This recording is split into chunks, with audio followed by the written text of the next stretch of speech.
સન 1987 ગુજરાત. છેલ્લા 3 વર્ષોથી ખેંચાયેલા વરસાદને કારણે ગુજરાત પર દુષ્કાળની ચાદર છવાઈ ગઈ હતી.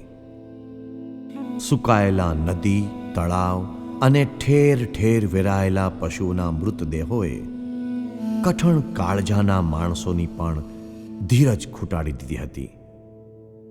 આવા કારમાં દુષ્કાળને નાથવા કરુણા મૂર્તિ પરમ પૂજ્ય પ્રમુખ સ્વામી મહારાજે હંગામી ધોરણે જામનગર પાસેના ડાંગરા ગામે અને ત્યાર પછી ગુજરાતમાં 4 ઠેકાણે વિરાટ પાયે કેટલ કેમ્પ શરૂ કરી દીધા. સંતો અને કાર્યકર્તાઓ પણ આ સેવામાં ઉત્સાહભેર જોડાઈ ગયા. જો કે સારા કામમાં 100 વિઘ્ન. એટલે આ બધા પશુઓ છે ને એ બધા છે ને કંટ્રોલ બહાર જતા રહે. અને આ તો પહાડ જેવા મોટા મોટા બળદો, મોટા મોટા શિંગડા, આમ નજીક જઈએ ને તો આપણે એક પગલું ભરીને આપણે એમ થાય કે ચાલો વાલથી અને માથે હાથ મૂકવા જઈએ ને સામે તાળું છે, આપણે 4 ડગલા પાછા જતા રહીએ. અને સ્વામી છે ને કે બાપા અહીં તો બધું આવું થાય છે અને હવે અમને એમ થાય છે કે ક્યાંક અમારો જીવ ના લઈ લે. આ તો બધા ઢોર એવા હતા ને કે જો પાછળ જઈએ તો લાત મારે અને આગળ જઈએ તો તળું કે. એટલે અમને એમ થાય કે આમાં હવે અમારે શું કરવું. પણ બાપાએ એવું બળ, એવો જુસ્સો બધાને પ્રેર્યો હતો ને, અને એવી એમ કે જવાબદારીની એના અંતરની અંદર એવી ભાવના નાખી હતી ને કે મારે ઢોરને બચાવવા છે.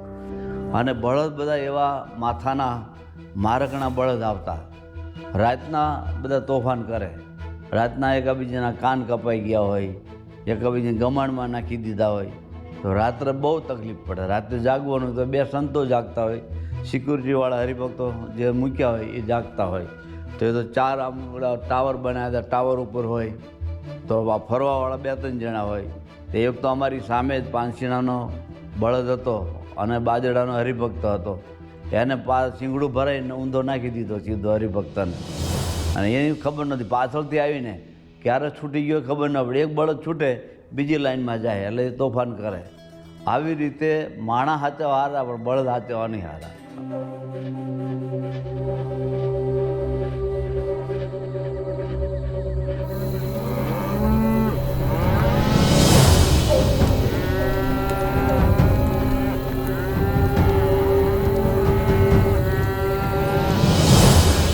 એક વખત રાત્રે એવું બન્યું, બળદ છે ને છૂટ્યા, પણ થોડા ખેપાની હતા એટલે એ છૂટ્યા.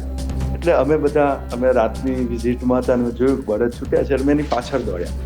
બળદો આગળ દોડે અને સંતોને પેલા કાર્યકર્તાઓ છે એની પાછળ એને પકડવા માટે દોડે.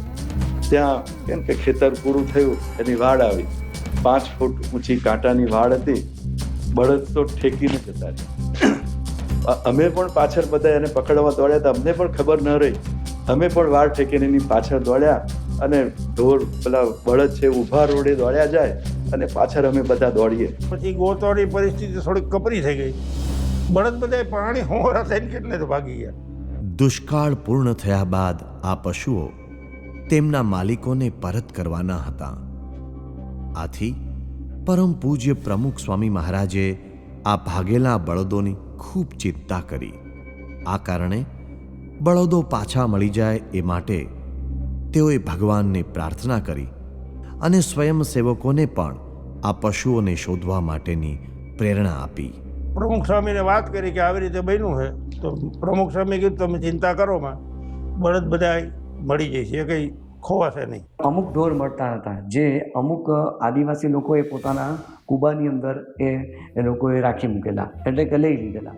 અને પછી એ પણ શોધતા આ લોકોએ લગભગ 4-5 દિવસની અંદર એ બધા ઢોર શોધી કાઢ્યા. આવા બધા પ્રશ્ન આવતા હતા અને રોજ એકનું એક જ કરવાનું, ક્યાંય જવાનું નહીં. સવારે ઉઠીને સીધું ત્યાં ઢોર સામે બેસવાનું. અને હરિભક્તો જે હોય એના રોજ પ્રશ્ન આવે, ખાવાના પ્રશ્ન આવે. હરિભક્ત સ્વામી બિચારા કેટલાને સમજાવે. પછી બાપાને કહેવડાય એવું કે સ્વામી આ છેલ્લો કેટલ કેમ કરજો, હવે આવા કેટલ કેમ કરતા નહીં. એટલે તરત જ બાપા તો તરત ઇન્સ્ટન્ટ જવાબવાળા. સ્વામી સામે જવાબ તરત લખી આપ્યો કે આવા તો 1000 કેટલ કેમ કરવાના છે જી. આ કેટલ કેમ તમે મોડા શું પડી ગયા, મોડી વાત કરવાની નહીં. આ સેવા મહારાજના વખતમાં બધાએ અન્નક્ષેત્ર બધા મહારાજ ખોલતા હતા તો બધાએ સેવા કરેલી છે. તો આ સેવા આપણને મળી છે એ મોટા ભાગ્ય માનીને સેવા કરવાની. તો આપણે તો જે માણસનું કલ્યાણ કરવાનું છે એમ પશુનું પણ કલ્યાણ કરવાનું છે. મૂંગા પ્રાણી ક્યાં જાય? તો મૂંગા પ્રાણીની પણ જે સેવા છે એ ભગવાનની જ સેવા છે. શાસ્ત્રી મહારાજ યોગી મહારાજની સેવા છે એમ કહીને બળનો કાગળ લખ્યો. પછી હરિભગત સ્વામી પણ ખૂબ બળમાં આવી ગયા અને ઉત્સાહથી છેક સુધી એમને સેવા કરી. વધારે ભીડો પડે તો કંઈ મૂંઝાની જરૂર નથી. કરવાનું આપણે એ છે, આપણે ભગવાનની રાજી કરવા માટે જેને ઢોર ઉપર મૂક્યા છે, નીર ઉપર મૂક્યા છે, ઉઘરાવાનું મૂક્યા છે, આ બધાને થોડું થોડું આપણે ભીડો તો પડે છે અને થોડી મુશ્કેલી પણ પડે. અને વળી પાછું ઢોરા આગળ રહેવાનું એટલે કંટાળાજનક કામ પણ ખરું. કારણ કે ઢોરા પાસે જ રહેવાનું, બીજું કંઈ જોવાનું નહીં, આગુ પાસે જવાનું નહીં કે ચાલો પેલું તો આમ ઓટો મારી આ તો સવાર ઉઠ્યા ઢોર પાસે, ઢોરને નીરવાનું, એને ખવડાવવાનું, એને જોવાનું, દરરોજ એ જ દર્શન, એ જ વાત કરવી પડે. એટલે એ પણ થોડો કંટાળો ને પેલું તો શું જરા ચેન્જ મળે ને, ચેન્જ બધા ઉત્સાહથી જ કામ કરજો. કે આપણને ભીડો પડે, જરા મુશ્કેલી પડે, થોડું વધારે પડતું, કારણ કે એટલા રસોડા ઉપર છે પણ છતાં કોઈ વખત કોઈ મને આગુ પાછું થાય ત્યારે જરા એકબીજાને ભીડો વધારે આવી જાય. કોઈ ભીડો ના કરતો ભક્તિ સમજીને આપણે આ કાર્ય કર્યું છે ને હવે બાકીનું કાર્ય પણ સારધાર આપણે કરવું છે. આમ પરમ પૂજ્ય પ્રમુખ સ્વામી મહારાજના બળે સંતો દેહની પરવા કર્યા વિના, રાત દિવસ જોયા વિના સતત ઝઝૂમતા. જો કે સામા પક્ષે પ્રશ્નોની પરંપરા પણ વણથંભી રહેતી. એટલે જે કોઈ નવરા પડે ને, આ બધા આવ્યા હોય ને, બધા ગુણભાવી ને બધા બહારના ને બધા, એ બધા છાંયડે પાછળ બેસે અને બેસીને બધા વાતો કરે. અમે ઓફિસમાં અંદર બેઠા હોઈએ, એને એ ખ્યાલ નહીં હોય પણ બધા વાતો કરે કે સંતો આમ નથી કરતા ને આમ ઢોરને નથી આપતા ને ફલાણું નથી આપતા. આ બધું જ્યારે સાંભળ્યું ને ત્યારે મને બહુ લાગી આવ્યું. મેં કહું આપણો કોઈ દાડો આ કામકાજ કરવાનો આપણને અનુભવ નહીં, આપણી કોઈ આ લાઈન નહીં, ને આપણે ક્યાં બધા પારકા ઢોરને આપણે લઈને અહીં રાખવાના હતા? એના માટે ક્યાં આપણે આવ્યા હતા? ને આપણે આટલું કરીએ છીએ તોય મારા વાલા આપણા માટે આવું બધું બોલે છે. એટલે બહુ આપણને લાગી આવ્યું કે આની કાંઈ સેવા કરવા જેવી છે જ નહીં અને આ ખોટું આપણે આ બધું ઉપાડ્યું છે. સ્વામી એટલા જ આવ્યા હતા અને સ્વામી લગભગ રાતના કે બપોરે જમી રહ્યા. એ પછી હું સ્વામી આગળ ગયો અને મેં કહ્યું, સ્વામી આપણે આ કામ કર્યું છે કેટલ કેમ્પનું અને આપણે આ સેવા કરીએ છીએ અને આ બધા તો આપણા માટે આવું બધું બોલે છે, એટલે આમાં તો બહુ એની સેવા કરવાની ઈચ્છા થાય એવું એ નથી. એવું સ્વામીને કહ્યું ત્યારે સ્વામીએ મને કહ્યું કે નારાયણ મુનિ, આપણે મોટું મન રાખવું, એટલે કે કોઈનું પણ આવી રીતે આવું બધું જોવું નહીં અને એમની સેવા બરાબર કરવી, એવી બધી વાત સ્વામીએ એ વખતે કરેલી હતી. પરમ પૂજ્ય પ્રમુખ સ્વામી મહારાજની વિશેષતા એ હતી કે તેઓ બંને પક્ષે ખૂબ જ સારું સંતુલન જાળવી શકતા. આવા સંજોગોમાં તેઓ સંતોમાં ઉત્સાહ તો પ્રેરતા જ, પણ સાથે સાથે વાસ્તવિકતાથી અજાણ પશુપાલકોને પણ યોગ્ય સમજ આપતા. એક જ સમય આ કેમ્પમાં જે આવ્યા ઢોર બધા મારા છે અને આ બધા ભગવાનના છે, હું પણ ભગવાનનો છું અને ભગવાને મને આ સેવા આપી છે, માટે મારે એ ભાવથી સેવા કરવી. આ જે સંતો ગામડે ગામડે જાય છે ત્યાં આગળ કેટલી મહેનત કરે છે, આ ઘાસના પૂરા ઉઘરાવે છે, ત્યાંથી મોકલવાની વ્યવસ્થા કરે છે, વાવવાની માટે વ્યવસ્થા કરે છે. અહીંયા પણ તમે જુઓ છો કે સંતો કેટલા તમારી સાથે કામ કરે. એમને શું સ્વાર્થ છે? એમને કોઈ સ્વાર્થ નથી. એમને એક જ છે કે આ આપણી સેવા મળી છે ભગવાનની, આ પશુઓની સેવા આપણાથી થાય આપણે કરવી, એ જ ભાવનાથી કરે છે. એટલે એમાં એમને કોઈ બીજી વસ્તુ નથી કે તમને ઓછું આપી, વધારે આપીને, ના આપીને કંઈ બીજું એમને પ્રાપ્ત કરવું, એવું નથી. આ એક વસ્તુ છે કે સેવા ભાવનાથી છે, પણ કાર્યકર્તાઓની વ્યવસ્થામાં ભળવું એ બધું જરૂરી વસ્તુ છે. તો એ પ્રમાણે બધાનો સાથ સહકાર આપ બધાને મળીને એવું સુંદર કાર્ય કરો કે જેથી તમને પણ આનંદ થાય, કાર્યકર્તાઓને થાય. આપણે જે કંઈ વ્યવસ્થા કરી છે એમાં બહુ સારી રીતે થઈ જાય. બહુ ભગવાનની દયા છે કે બધા ખૂબ સારી રીતે પોતા મહિમાથી આ બધી સેવાઓ કરે છે. આમ પશુઓથી માંડીને પશુપાલકો સુધીના અનેક પ્રશ્નો રોજબરોજ સંતો અને સ્વયંસેવકોને સતાવતા. આથી આ પ્રશ્નોની પરંપરાને નાથવા પરમ પૂજ્ય પ્રમુખ સ્વામી મહારાજે એક અદ્ભુત રામબાણ ઇલાજ બતાવ્યો કે રોજ મીટિંગ કરો. સાંજે મીટિંગ થાય અને સવારે એનો પ્રશ્ન સવારે એની વચ્ચે ઉકેલ થાય, બીજ દાડે સાંજે પાછો એ પ્રશ્ન બીજો આવ્યો તો બીજો ઉકેલ થાય. તો આ વસ્તુ બની શકે. આ તો તમારા મનમાં તમે રાખો, આમના મનમાં આ રાખે, આના મનમાં આ રાખે, કોઈ કોઈને ભેગું નહીં પૂછે નહીં કલ્યાણ કેમ થાય, એવી બધી વસ્તુ છે. એટલે દરેક એ રે આ વેદજ્ઞ સ્વામી રે પેલા ખાતાના એ ખાતાના જેને હોય ને શું દરેકનો પ્રશ્ન આવે છે. એટલે એ પ્રશ્નનો તરત નિરાકરણ કઈ રીતે કરવું એ તરત જ આપણે થાય કે ભાઈ સવારે આ રીતે આપણે કાલે કરવાનું છે, બસ પછી માણસનો પ્રશ્ન આવ્યો તો એને ઢોરનો પ્રશ્ન આવ્યો ને તો એને દાનનું આવ્યો ને પાછું ટ્રેક્ટર લાવવાનું હોય ને ત્યાંથી ખાડ લાવવાનું ને શું લાવવાનું કઈ રીતે લાવવાનું એ બધો ત્યાં નિકાલ થઈ જાય. એટલે કાલે સવારે એ માણસને કહી દો તમારે આ જવાનું, તમારે આ રીતે કરવાનું, બસ એ રીતે કરીને ઉકેલ લાવી જાય. નહીં તો તમે ભેગા ના થાવ ને તો હવે પૂછાયા જ કરે. યાદ રહે મિત્રો, આ સમયગાળામાં પરમ પૂજ્ય પ્રમુખ સ્વામી મહારાજનું વિચરણ સતત ચાલતું હતું.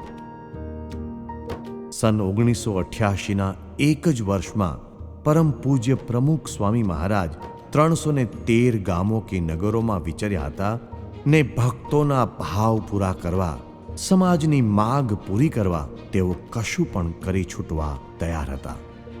મુલાકાતો, પધરામણીઓ અને પત્રોની સરિતાઓ તો તેઓ નિત્ય વહાવતા જ હતા, પરંતુ તે ઉપરાંત ગાંધીનગર સ્થિત સ્વામિનારાયણ અક્ષરધામ અને કેટલાય મંદિરોનું નિર્માણ પણ સમાંતરપણે ચાલતું હતું. ચંદનની જેમ પોતે ઘસાઈને પણ બીજાને શાંતિ આપનારા આ સંત આધ્યાત્મિક કાર્યોની વ્યસ્તતા વચ્ચે પણ ખેડૂતો અને પશુઓની સતત ચિંતા કરતા હતા. આ માટે તેઓએ સેંકડો પત્રો, ફોન કોલ્સ અને મીટિંગ્સ દ્વારા સંતો અને સ્વયંસેવકોને પ્રેરણાના પિયુષ પાયા હતા. સ્વામીશ્રીની કરુણાનો પ્રવાહ ધસમસતો હતો, પણ સાથે સાથે આયોજનબદ્ધ પણ હતો. પશુઓને સ્વસ્થ રાખવા માટે 3 આયામો ખૂબ જ અગત્યના હોય છે. મેનેજમેન્ટના નિષ્ણાતોને પણ ક્યારેક તો ન સૂજે એવા મુદ્દાઓ સ્વામીશ્રીને સહજતાથી આ બાબતે સૂઝતા. કારણ સ્પષ્ટ હતું કે સ્વામીશ્રીને હૃદયથી પશુઓની सेवा करवी હતી. उच्चाचरण अक्षर पुरुषोत्तम संस्थान की तरफ से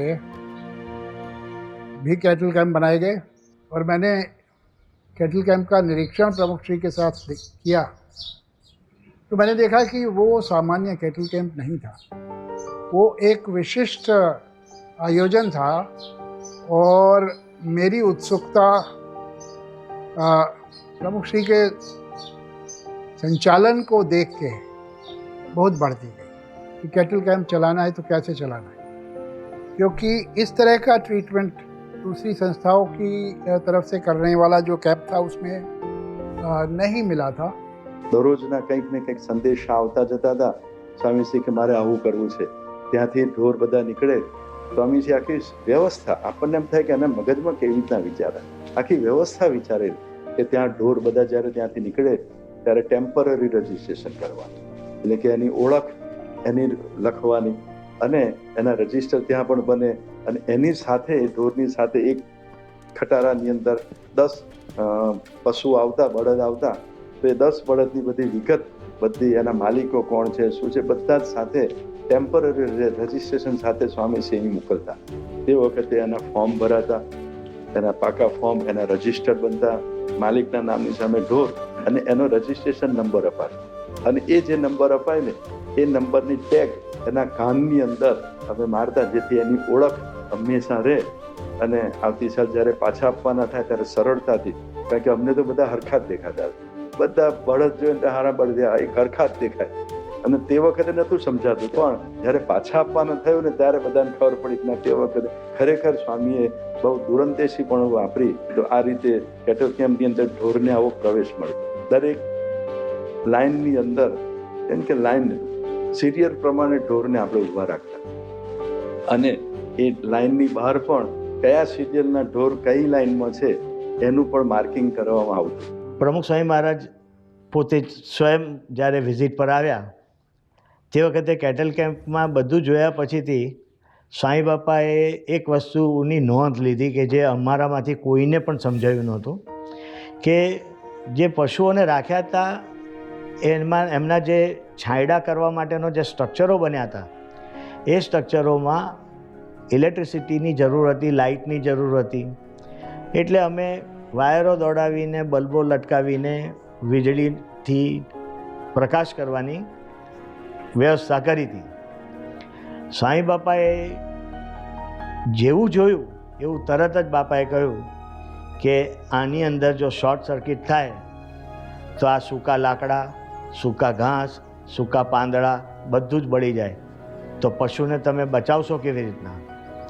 એટલે તાત્કાલિક ધોરણે બધી જ લાઇટોના વાયરો બધા જ એમણે છૂટા કરાવડાયા અને એમણે કહ્યું કે આ બધા જ તમે બહારથી રન કરો અને બહારથી તમે એમને પ્રકાશ આપજો. કેટલું બધી એમની સૂઝ કહેવાય કે સામાન્ય વ્યક્તિને. અને જેટલા અમારે ત્યાં જે અહીંયા આવતા હતા એ બધા ઇલેક્ટ્રિકલ એન્જિનિયરોએ આવ્યા હતા, મિકેનિકલ એન્જિનિયરોએ આવતા હતા, સમાજના શ્રેષ્ઠીઓએ આવતા હતા, અમારા જેવા ઉદ્યોગપતિઓ પણ આવતા હતા, પણ કોઈને ધ્યાનમાં ના આવ્યું, કેવળ બાપાને ધ્યાનમાં આવ્યું. ભલું કરવા હંમેશા બીજાનું, દેહને દમતા પ્રમુખ સ્વામી, સ્વીકારી પારકી પીડા, સ્વીકારી પારકી પીડા, હસીને ખમતા પ્રમુખ સ્વામી, હસીને ખમતા પ્રમુખ સ્વામી, ભલું કરવા હંમેશા બીજાનું. એવી જ રીતે એક સૂચન એવું પણ આવ્યું હતું કે વાઘોડિયામાં જીઆઈડીસી છે અને જીઆઈડીસીના ચેરમેન સનતભાઈ મહેતાએ પણ બાપાને સૂચન આપેલું કે અમે પણ તમને જમીન અહીંયા બતાવીએ અને અહીં પણ તમે ખેતી કરીને ઘાસચારો ઉગાડી શકો અને તમે આ પશુઓને આપી શકો. પણ બાપાનું કામ ચોક્કસ હોય છે, એ આપણે જાણીએ છીએ. એટલે બાપાએ સૂચના પત્રો લખવાના શરૂ કર્યા અને એમાં પહેલી સૂચના તો એ લખી કે તમે જાતે એ જમીન જઈને બધી જોઈ આવો. બીજું, એ જમીનમાં કેવી છે, ત્યાં ગાડી ઝાડવા છે તો કાઢવાના છે, ત્યાં જમીન ખેડાણ લાયક કરવાની છે કે ખેડાણ લાયક તૈયાર છે, ત્યાં પાણીની વ્યવસ્થા શું છે, એના કનેક્શન કેવા છે, ઇલેક્ટ્રિકના કનેક્શન કેવા છે, આમ ઓવરઓલ કેટલો ખર્ચ આવે, એની સામે ઉત્પન્ન કેટલું આવે અને આપણને એ ઘાસ કેટલા ખર્ચમાં પડે છે, આ બધી જ તપાસ કરી અને એ બધી માહિતી એકઠી કરવી. અને એના માટેની મિટિંગ પણ બોલાવી હતી.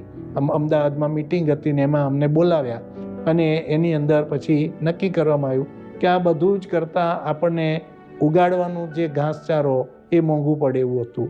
એટલે બાપાએ પછી આજ્ઞા આપી કે તમે ખરીદવાનું શરૂ કરો અને જેટલું જરૂરી છે એટલું ખરીદજો. સૂકું ઘાસ પણ આપવું પડશે અને લીલું ઘાસ પણ આપણે આપવું પડશે. એટલે બંને પ્રકારનું ખરીદવા માંડો. અને એમ કરતાં કરતાં સૂકા ઘાસના પૂળા પણ ખરીદવા માંડ્યા. એમાં ઘાસમાં પણ જે આખું જુવારનું આખું લીલા પૂળા હોય અથવા તો ડુંડા કાપી લીધેલા હોય પછી જેને કડબ કહે છે એવી પ્રકારનું ઘાસ હોય, આવું બધું એમને તો ખરીદવા માંડ્યું. બાપાને આ વાતની ખબર પડી. એક કડબ આપણને મોંઘી પડે, આટલા ભાવમાં ના ખરીદાય. તમે આ બધું જ પાછળ બાપા પાસે કેટલું નોલેજ છે.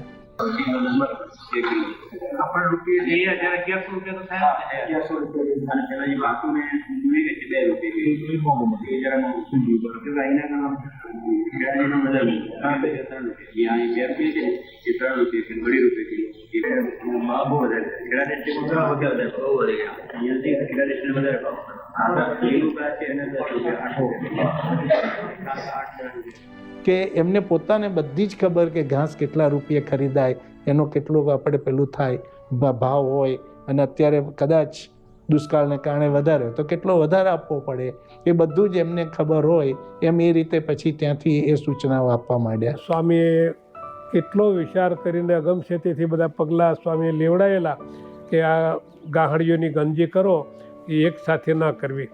500,000ની ગાહડીની એક ગંજી કરી પછી દૂર બીજી ગંજી કરવી, પછી આગળ ત્રીજી કરવી, એટલે કોઈ અકસ્માત થાય તો એકી સાથે ઘાસનો નાશ ન થાય.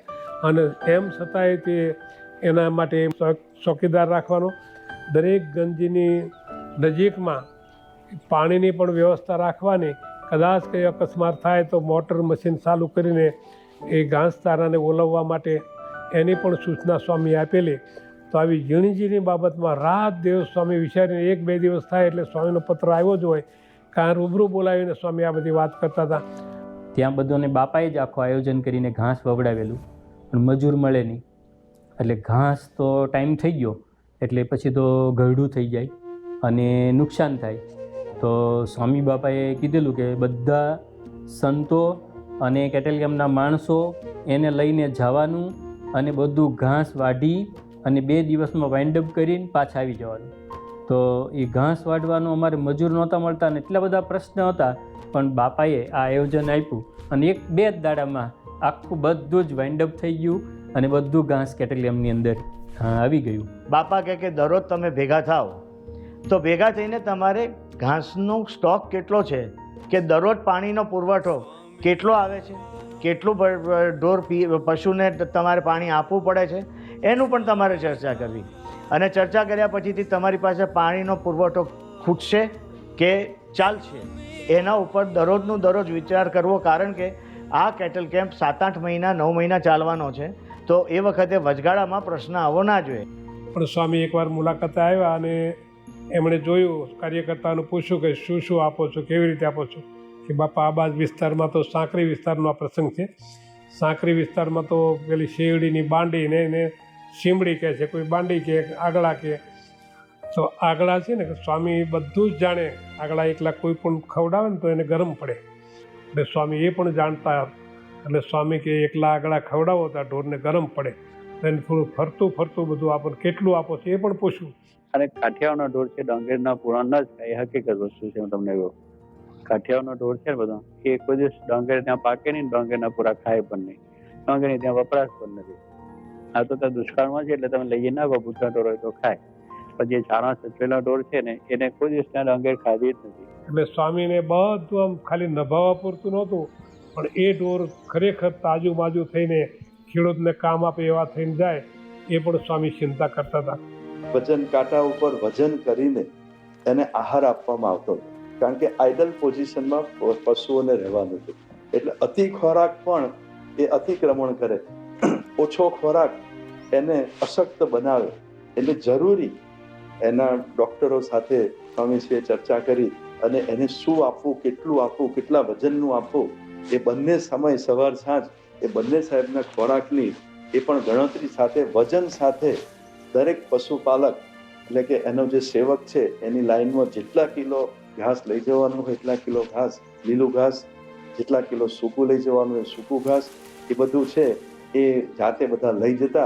और उन्होंने संतों को निर्देश किया कि जब ये पशु वापस जाएं तो कम से कम उनका वजन सवाया होना चाहिए और इसलिए उनकी सेवा, यहाँ उनकी सेवा करनी है, खाली उनको खाना पीना देना है उतना ही नहीं। और जो संत बड़े कई तो उनमें से बहुत क्वालिफाइड, हाईली क्वालिफाइड संत थे, इंजीनियर्स थे, मैनेजर्स थे, और जो संत कभी शायद पशुओं के मावजत में लगे भी नहीं थे, वो सब छापरा बनाने में और पशुओं की साफ सफाई करने में, पशुओं की सेवा का काम करने में तत्पर हो गए। જ્યારે પરમ પૂજ્ય પ્રમુખ સ્વામી મહારાજ કેટલ કેમ્પની મુલાકાતે આવ્યા અને એ વખતે સ્વામીશ્રી એક મંડપની અંદર, એક છાપરાની અંદર જે ખજૂરીના છાપરા બનાવેલા, એક જગ્યાએ ગયેલા, લગભગ કહી શકીએ તો દરેક બળદની પાસે સ્વામી ગયા હતા। બળદના માથા ઉપર, સ્વામીની પીઠ ઉપર પણ સ્વામીશ્રી હાથ મૂકતા। સ્વામીશ્રી એની જે પેલી ગમાણો આપણે બનાવેલી હતી, તો ગમાણો પણ સ્વામી જાય, ગમાણની અંદરથી જેલો ઘાસ હોય તો એ પણ પૂળો વગેરે તો હાથમાં લે સ્વામી બાપા। ઘણી વખત કેવું હોય કે આટલા બધા પશુઓ હોય ને આપણે એક સાથે બધાને નીણ પૂળો કરવાનો હોય તો ઘણી વખત બાંધેલો પૂળો અંદર મૂકી દીધો હોય, તો સ્વામીના હાથમાં એ જ પૂળો આવ્યો હોય અને સ્વામી આપણને સૂચના આપે કે આ બાંધેલો પૂળો હશે તેને ખાતા કેવી રીતે ફાવશે। સ્વામી કે ખુલ્લું પોળું કરી અને પછી એની અંદર આપણે નાખવાનું। અહીં જેવા કેટલ કેમ્પની અંદર આવે, સ્વામીશ્રીએ તરત કહ્યું કે જો આ બધા ઢોર આવશે ને એ દુષ્કાળમાંથી આવે, એટલે કેમ કે પેલું કે નબળું હોય ને એને રોગ ઝાઝા કે, એટલે કે આ નબળા હશે એટલે સ્વાભાવિક કોકને રોગ હશે। જો તમે એને સીધા કેટલ કેમ્પમાં લેશો તો તમારા કેટલ કેમ્પમાં રોગ ફાટી નીકળે તો પણ મહા મુશ્કેલી થાય। એટલે સ્વામીશ્રીએ એને આઇસોલેશન વોર્ડ, આપણે એને આઇસોલેશન વોર્ડ કહીએ, ઢોર જે કોઈ આવે ને સીધો કેટલ કેમ્પમાં પ્રવેશ મળતો નહીં, એને એક આઇસોલેશન વોર્ડમાં રાખતા। પણ તે વખતે કહે છે ને કે સ્વામીશ્રીની આજ્ઞાથી ઘણા બધા ડૉક્ટરોએ આ બધી સેવાઓની અંદર જોડાયેલા। અમારે અમૂલ ડેરીના બધા ડૉક્ટરો પણ અહીંયા આવતા, NDTVના ડૉક્ટરો પણ આવતા, વેટરનરી કોલેજના પ્રોફેસરો એટલે કે ત્યાંના સર્જનો પણ અહીં આગળ આવતા અને સાથે ગવર્મેન્ટના પશુપાલન ખાતાના ડૉક્ટરો પણ અહીં આગળ આવી અને આ બધી સેવા સરબરાહ કરતા. એટલે જ્યારથી જાનવરો બળદો આવે ત્યારથી તે પૂર્ણ થાય અને વિદાય થાય ત્યાં સુધીનો હું સાક્ષી છું.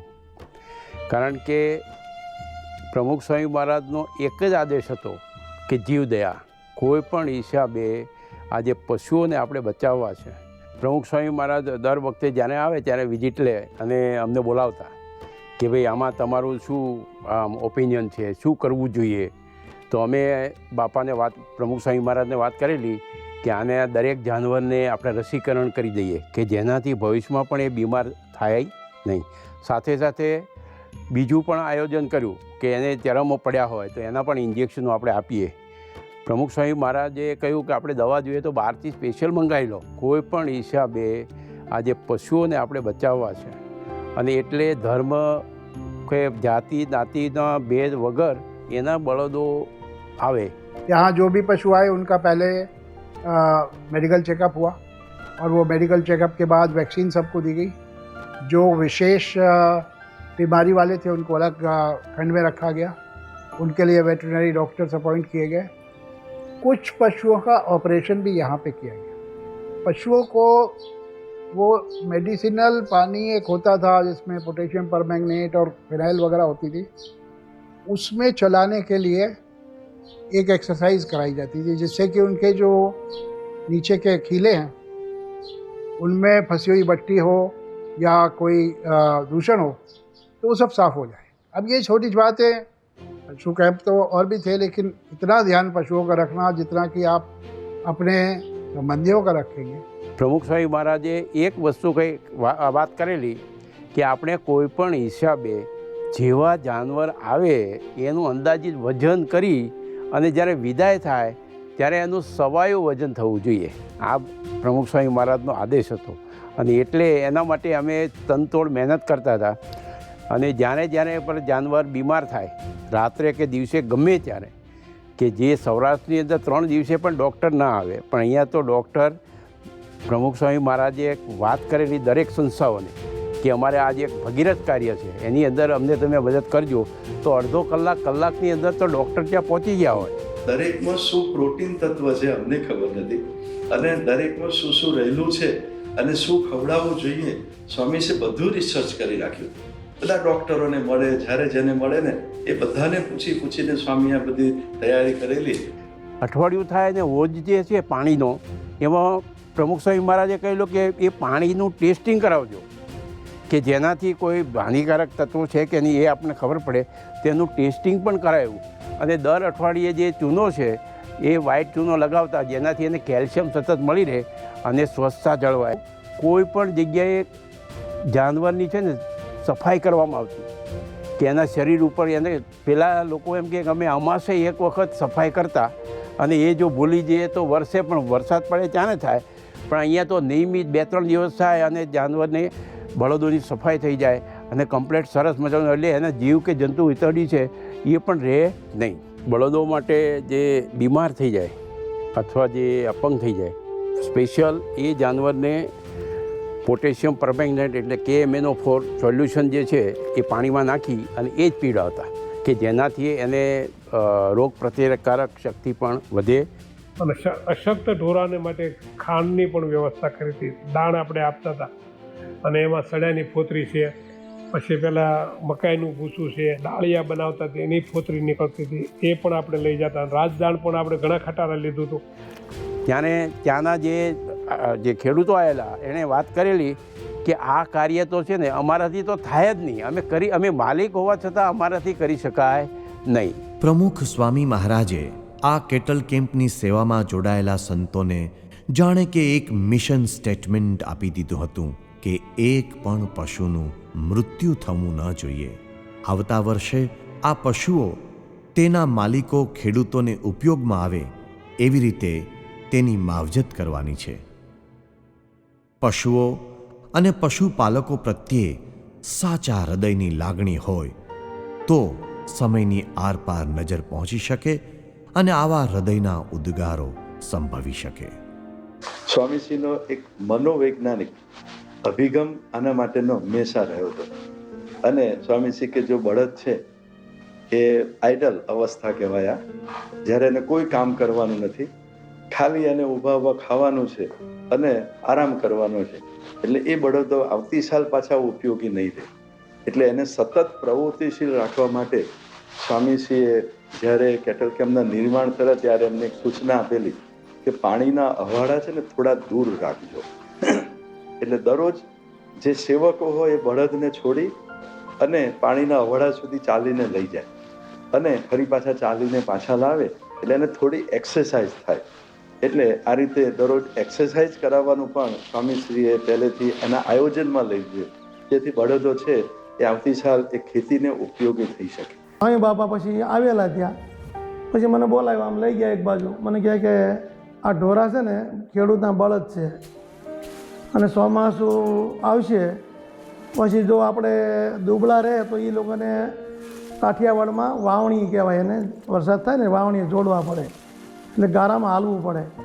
તો કે આપણે તું નાખે છે એના કરતાં તું થોડું વધારી દેજે, નીણ વધારી દેજે, અને એને તો મજબૂત રહે થાય તો એ લોકોને એ વખતે શું થાય, હાથીએ જોડવાના હોય એટલે થોડાક તાકાતવાળા જ જોઈએ ને. એટલે બહુ આવી નાની નાની બાબતની બહુ જ ચિંતા કરતા સ્વામી. ખટકો રાખીને એમણે એ વખતે જે પ્રમુખ સ્વામી મારે રસ લીધો છે, આપણે કંઈ માપ જ કાઢી શકીએ એમ નથી, એનું કલ્પના બહારની વાત છે. પરમ પૂજ્ય પ્રમુખ સ્વામી મહારાજે મૂંગા પશુઓની તો ખબર રાખી જ હતી, પરંતુ સાથે સાથે તેઓ પશુપાલકોને પણ ભૂલ્યા ન હતા. સ્વામીશ્રીની કરુણાની હેલી એમના પર પણ વારંવાર વરસતી. બાપા એવું કહેતા કે આવનાર ખેડૂતોને મનમાં જરા પણ એવું ના લાગવું જોઈએ કે અમે રાહત કેમ્પમાં આવ્યા છીએ. પોતાના ઘરમાં જ જેમ રહેતા હોય અને એને એવું વાતાવરણ મળી રહે એવો પ્રયત્ન આપણે સતત કરવાનો. અને એના માટે બાપાએ તો ત્યાં સુધી આગ્રહ રાખેલો કે આ લોકોને અઠવાડિયે એક વખત ફરસાણ એટલે કે ભજીયા અને ગોટા એમને જે ભાવતું હોય સૌરાષ્ટ્રના ખેડૂતોને એ પ્રકારનું ખવડાવું. અને આપણે જ્યારે તહેવારના દિવસો આવે, ઉત્સવના દિવસો આવે ત્યારે ખાસ મીઠાઈ પણ આપી. અને ત્યાં અમે જેટલા સંતો હતા એ બધાને બાપાએ નિયમ પણ આપેલો, જ્યાં સુધી આ પશુ રાહત કેન્દ્ર ચાલે ત્યાં સુધી આપણે કોઈએ મીઠાઈ ખાવી નહીં. પણ આ ખેડૂત ભાઈઓ માટે બાપા ખાસ એ રીતે કરત. પાછી એવી પણ સૂચના આપેલી એકવાર તો ફોનમાં કે ખાલી શીરો હલાઈને ના ખવડાયા કરતા, કે જુદી જુદી પ્રકારની મીઠાઈ, એમને લાડુને મોહનથાળને એવું બધું ખવડાવજો. લગભગ 2 દિવસે એકવાર ફોન આવે અને અઠવાડિયામાં 2 થી 3 તો પત્રો આવી જાય અને આ બધી સૂચનાઓ આપે. એકવાર બાપા પોતે માર્ચ મહિનામાં તો બાપા પોતે પધાર્યા કેટલ કેમ્પમાં અને એમણે પોતે નિરીક્ષણ કર્યું. ખેડૂત ભાઈઓને મળ્યા તો એમને મળ્યા ત્યારે તો પાછા પૂછે તમને ફાવે છે ને, તમને બરાબર જમવાનું મળે છે ને, આવું બધું પણ બાપા પૂછતા. અને એ પ્રકારે બાપાએ એ લોકોની સારામાં સારી રીતે માવજત કરી છે. પ્રમુખ સ્વામી અમને પૂછતા કે ભાઈ તમને આ કોઈ જાતની ચિંતા છે? એટલે કહી કે અમારે કોઈ ચિંતા નથી. દાદીની વ્યવસ્થા એની રીતે કરી દીધી. અમે કહ્યું નહોતું કે ભાઈ આ વાળાને અમારા પાસે પૈસા ટકા હતા નહીં ત્યાં, અને એ દાદીની વ્યવસ્થા કરી દીધી. અમારા તૂટલ ફાટલ લુગડા જોવે તો એ દરજીને બોલાવી, અને એ દરજીને બોલાવીને લુગડા એ મફત, અને અઠવાડિયામાં નાવા ધોવાના સાબુ દેતા. એ બધી સુવિધા બધી મફત લ્યો ને, સુવિધા બધી મફત કરી દીધી પ્રમુખ સ્વામી આવીને જોઈને. એટલે ખેડૂને કાંઈ તકલીફ પડી નથી. પણ અમને ખેડૂને ઓછામાં ઓછા અમારે 400-500 માણાનો કાયમ હાજરી હતી સાંજે. એટલે કાયમ બધાને મિષ્ટાન અઠવાડિયામાં તો જમાડતા જ. પ્રમુખ સ્વામી અમને આજ્ઞા કરી કે ભાઈ અમારા ખેડૂને મિષ્ટાન જમાડવું. પછી સંતો ના જમતા પણ અમને જમાડ્યા છે લ્યો ને. એટલો બધો પ્રેમ અમારે ખેડૂભાઈ માથે હતો પ્રમુખ સ્વામી બાપાને. પણ એ સ્વામીના આજ્ઞાથી સંતોએ જે અમારા બળદિયાને સેવા કરી છે ને અમારી પણ સેવા કરી છે એ અમે કોઈ દી ભૂલશું નહીં. સંતોની એવી સેવા હતી જે આપને એમ થાય કે અચજ પામી જાય એવી સેવા સંતો કરતા. દરરોજ સવારમાં વહેલા ઉઠી અને છાણવા સીધું કોઈ ખરાબ વસ્તુ પડી કે ઢોરાને નડતરૂપ થાય એવું ઘસી લેતા, આગળ પાછળ કરી લેતા. તે સિવાય રાત્રે જાગવા માટે હું ખુદ જાગવામાં મારો વારો હતો. અમારી પાછળ જે સંત હતા ને અમારી રાતે નાસ્તા પાણીની વ્યવસ્થા ખુદ બિચારા સવારે કરીને રાતે કરી આવતા. 12 વાગે એ કાંઈ ન લેતા, પણ અમને કાયમી નાસ્તો કરાવતા. અને રાત્રે એને 2-3 આટા 3 આટા 4 આટા અને ઢોરાની અંદર ફરતા અને અમને એમ કહેતા જાક સંતોનું ધ્યાન આપો. અમારા કરતાં વિશેષ રાતે ધ્યાન બહુ રાખતા એ સંતો. અને હજી અમને એ પ્રસંગો બધા યાદ છે કે સ્વામી હતા તો અમારે આ દિવસે અમારે હારામાં હારું અમારે આ વર્ષસૂત્રમાં બહુ લાભ થઈ ગયો છે.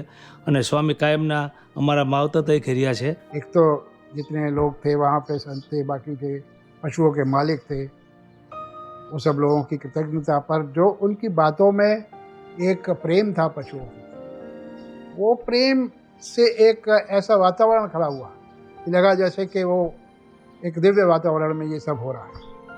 वो एक दिव्यता थी प्रमुख श्री में, उनकी जो उनका सानिध्य जो था उसमें ही एक औरा था उनका जो महसूस होता था.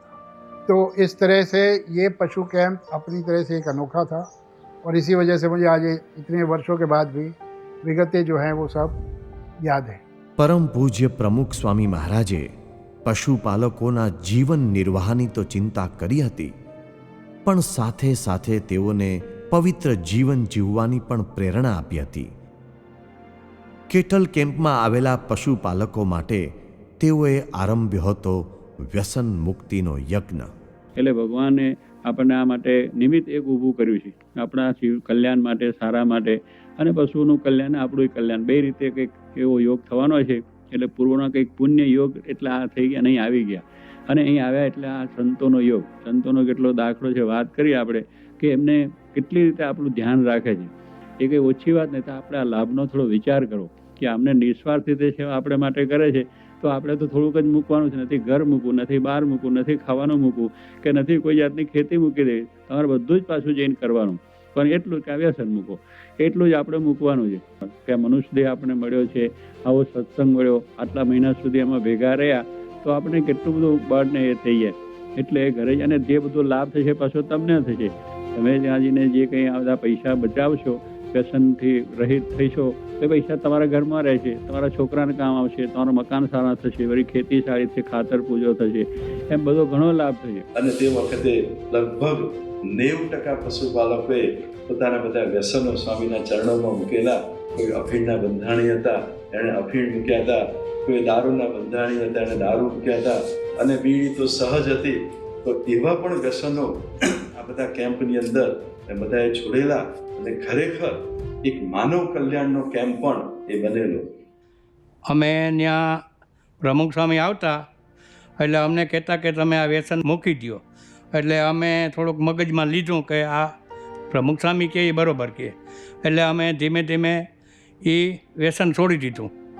અને વ્યસન છોડી અને સાંજે સભામાં પણ વાત કરતા, કાયમ સાંજે સભા ભરતા. પ્રજા એ બધી સમજી ગઈ કે આપણે વ્યસન મુક્તિ કાંઈ આપણે પીવું નહીં.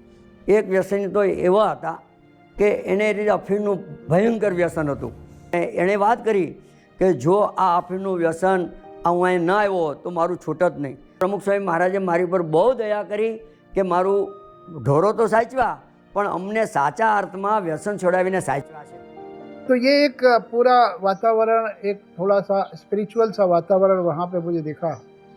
और मुझे लगता है कि कोई भी काम में अगर इस तरह की स्पिरिचुअलिटी होती तो उस काम की जो इफ़ेक्टिवनेस है, असरकारकता है, वो कहीं ज़्यादा होती.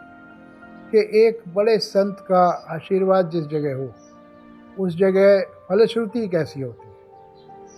ये जो पूरा माहौल था प्रमुख श्री के औरा से प्रभावित था और इसमें एक अलग तरह की एनर्जी मुझे देखने को मिली.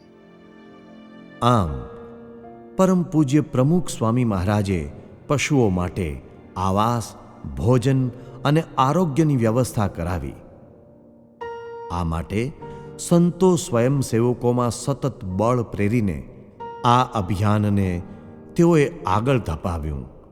જો કે વામનજી ભેળી લાકડી પણ વધે એમ સેવાની સાથે પ્રશ્નોના પણ ગુણાકાર થતા ગયા.